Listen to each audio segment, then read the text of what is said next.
کچھ درد ایسے بھی پارٹ 8 بسم اللہ الرحمن الرحیم السلام علیکم۔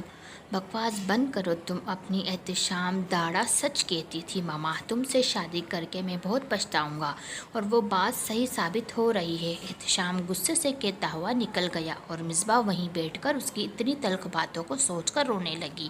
تو کیا یہی تھی محبت احتشام کی جو بس اب ختم بھی ہو گئی؟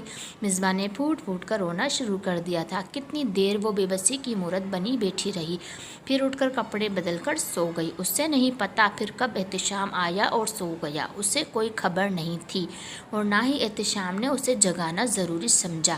ماما مجھے یہ دودھ نہیں پینا، رمشا ضد لگا کر بیٹھ گئی تھی۔ کیوں نہیں پینا میری گڑیا نے دودھ کنزا سے پیار سے گود میں بٹھا کر پوچھ رہی تھی۔ اس میں چاکلیٹ نہیں ہے، رمشا نے اپنی معصوم آواز سے کہا۔ اچھا تو آج میں چاکلیٹ منگوا دوں گی، آج آپ کے لیے، ابھی تو پی لو۔ کنزا اس کو پلانے کی کوشش کر رہی تھی، لیکن رمشا ضد لگا کر بیٹھ گئی تھی۔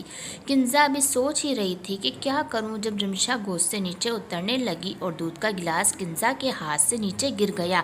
نیچے پھسلن ہو گئی، رمشا تو بھاگ گئی، لیکن کنزا اٹھنے لگی تو اس کا پاؤں پھسلا۔ اس سے پہلے وہ نیچے گرتی کسی مضبوط سہارے نے اسے تھام لیا تھا۔ کنزا نے خوف سے آنکھیں بند کر لی تھی، احتشام اس کے معصوم چہرے میں کھو گیا تھا۔ تب بھی وہ بھی خود کو سنبھال نہیں پایا اور دودھ سے پھسل کر نیچے ہی گر گیا۔ اب احتشام نیچے تھا اور کنزا اس کے اوپر۔ بچے ان دونوں کو گرتا دیکھ کر ہنسنے لگے، ساتھ میں ملازمہ بھی ہنسنے لگی۔ احتشام اور کنزا نے ایک نظر ان کی طرف دیکھا اور پھر ایک دوسرے کو دیکھنے لگے۔ ایک دم سے دونوں کی بھی ہنسی چھوٹ گئی۔ کتنی دیر وہ سب ایسے ہی ہنستے رہے، پھر دونوں ایک دوسرے کو دیکھنے لگے۔ کتنی دیر وہ ایک دوسرے کو دیکھتے رہے۔ اٹھنے کا تو دونوں کو ہوش ہی نہیں رہا تھا، بس دل میں ایک خواہش تھی کہ یہ وقت تھم جائے اور وہ ایک دوسرے میں کھوئے رہیں۔ یہی وہ کمزور لمحہ تھا جب احتشام کے دل میں کنزا برجمان ہو چکی تھی۔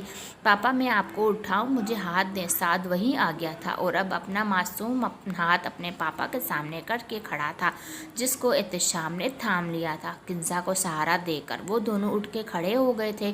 احتشام شرمندہ شرمندہ سا روم میں جانے لگا۔ ایک دفعہ پیچھے مڑ کر دیکھا تو کنزا اسے ابھی تک دیکھ رہی تھی۔ احتشام کا دل کیا کہ رک جائے ادھر ہی، لیکن پھر وہ کمزور نہیں پڑنا چاہتا تھا اور مسکرا کر آگے بڑھ گیا۔ کنزا کے دل میں بھی اب سکون سا اترنے لگا تھا۔ جو شخص اس سے بات کرنا پسند نہیں کرتا تھا آج اس کے ساتھ ہنس رہا تھا، اور وہ اپنے احتشام کے گرنے کے سین کو یاد کر کے مسکرانے لگی، اور پھر ملازم کو چاکلیٹ لینے کے لیے بھیج دیا اور خود احتشام کے لیے کھانا بنانے لگی۔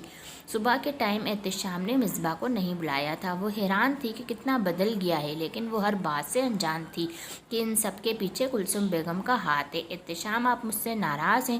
آخر مصباح نے ہمت کر کے پوچھ ہی لیا۔ نہیں، میں نے کیوں ناراض ہونا ہے تم سے؟ احتشام کو بھی اپنی کل والی غلطی کا احساس ہو گیا تھا، لیکن اسے سمجھ نہیں آ رہی تھی کہ وہ بات کیسے شروع کرے۔